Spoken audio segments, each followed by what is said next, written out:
What up, Freediver fans? Jonathan and Eric here with you today. What's up? And we are going to tell you guys about some masks. A lot of people think that there is one best mask for everybody, and that's just not true, right? The reality is that there's all of these masks up here can fit someone, and today we're going to try to figure out what that looks like. Yes, we are.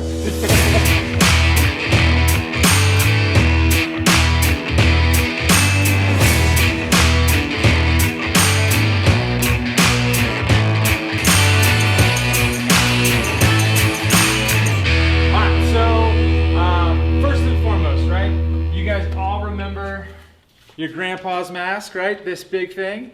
Pretty awesome, pretty epic. Give you some little nose pinching down here. Still one of my favorites. Classic.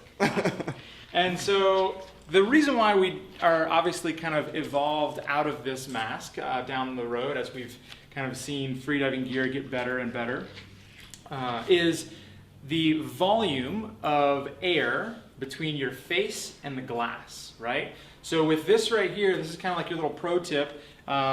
The larger the airspace in between your face and the glass, the more that you're going to have to pull air out of your lungs and put it into the mask as you dive below the water. And that makes a big difference, especially as you start approaching depths, let's say over 66 feet is where you're going to notice the most difference.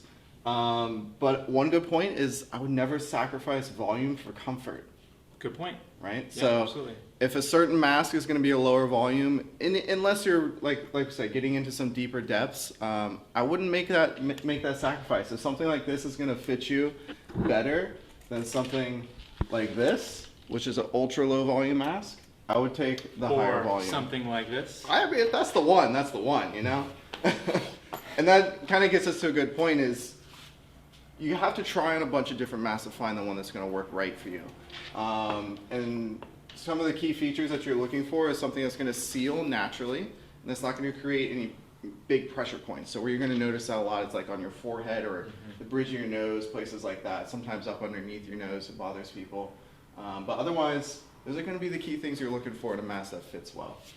So yeah, as Eric said, right, the forehead. For me, it's my bridge, right? This guy right here always gets smashed by my bridge right Neanderthal. there. My Neanderthal head there. So when you're putting the mask on, right, you want to press it up against your face, but you can see on this one, right, see how it's pressing against my forehead, right? That's no good. We don't want that.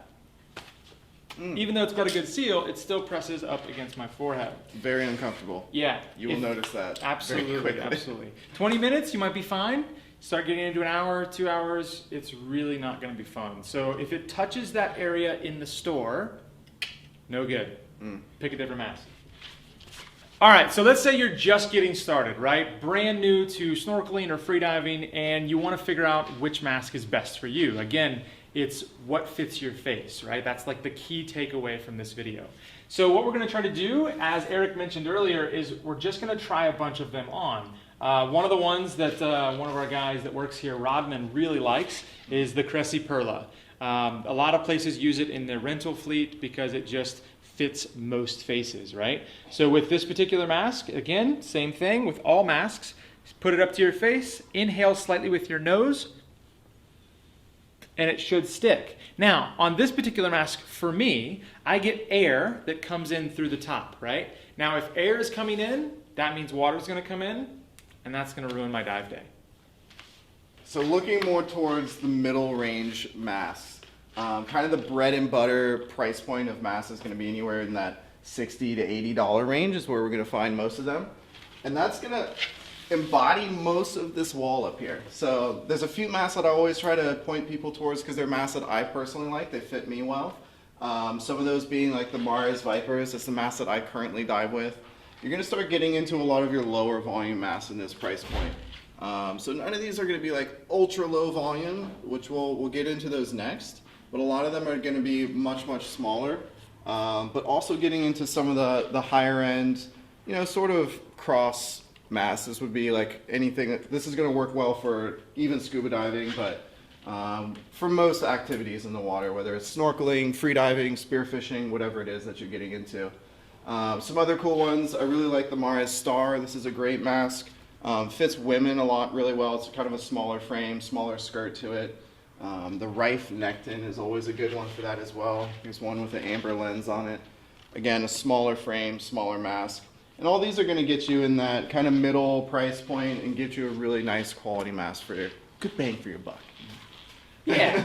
So as we start to then dive a little bit deeper, and maybe we're kind of branching out into different types of diving, and we want to really kind of capture that low volume feel, then we start looking at some ultra low volume masks, right? So the Omer UPM1 is a great one that we really like. It fits a lot of faces, but it's super low volume. So for me, I can't use it because it hits my bridge, right? But you want to make sure that as Eric mentioned in the beginning of the video, even if the mask is super low volume, if it doesn't fit your face, it's not right for you, right?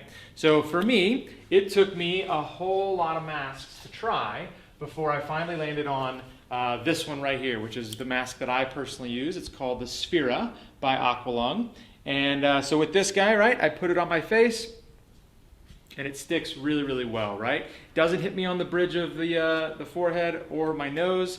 It's super comfortable. This is actually one of the only masks that doesn't have glass lenses on the wall, which is good and bad, right? The good thing is that it has a little bit of flexibility, right? So when you go to deeper depths, you kind of have that ability for that mask to flex. But it also has plastic lenses, so it scratches really, really easily. So I've got to be super careful with this particular mask. But this is the only one that I have to worry about with that. All right, so you guys just bought a brand new mask. You dropped some coin on that thing. You want to make sure it's going to last you as long as possible. The key there is making sure you're getting all the salt off of it every time you use it. That salt really breaks down the plastics and silicone and that kind of thing. Whether that's just rinsing it with fresh water, you can use a little bit of the defogs, which also help to get the foggage out while you're diving. Foggage? The foggage. Oh, okay. All right. Foggage it is. So speaking of the foggage, right? So you've got these two that we personally like, right? So there's Sea Drops and Spit. These are going to be what you use on the daily, right? So as you go and do your dives, as you every time you get in and out of the water, you use these defogs. Now, a lot of people I've seen on the boat, really funny, but they just need to know, and hopefully this video will educate them. You don't need to put the defog on the outside of the mask. That's another little pro tip there. You only need to put the defog on the inside of the mask because that's the part that's actually going to fog up, right? So keeping that in mind. And then this other thing that Eric has is called Scrub. The Scrub. And this is what you're going to use, again, on the inside of the mask. And this is basically before you even get in the water. So you're going to do like 2 or 3 applications of this kind of stuff. It has like a little bit of a grit to it. And what it's doing is it's cleaning off that factory film from the mask lens and making it more easily not foggageable. Yeah, right? You like that? That was good. That was a good one. Thank you. That was good. So that's what you're looking for as far as keeping your mask from fogging up. All right, guys. So the question of the week for this video: what defog do you prefer? We here at Florida Freedivers always want to hear what you guys have to say. So what brand do you use? What do you like? Why do you use it? Which one do you have on your boat or kayak? Or kayak. Or whatever. Or beach dive, right? Or your pocket. Or your pocket. So leave a comment down below, right? We'd love to see you guys share this video, subscribe, like, all of those things help us to put the word out there and educate you guys better. This week's coupon code is going to be FOGGAGE. Nice. Right, yeah. And it's going to be some discount code that you're going to see in the description below. It's going to link to our website and give you guys a good deal of the week. So again, thanks for watching. We can't wait till we see you next time.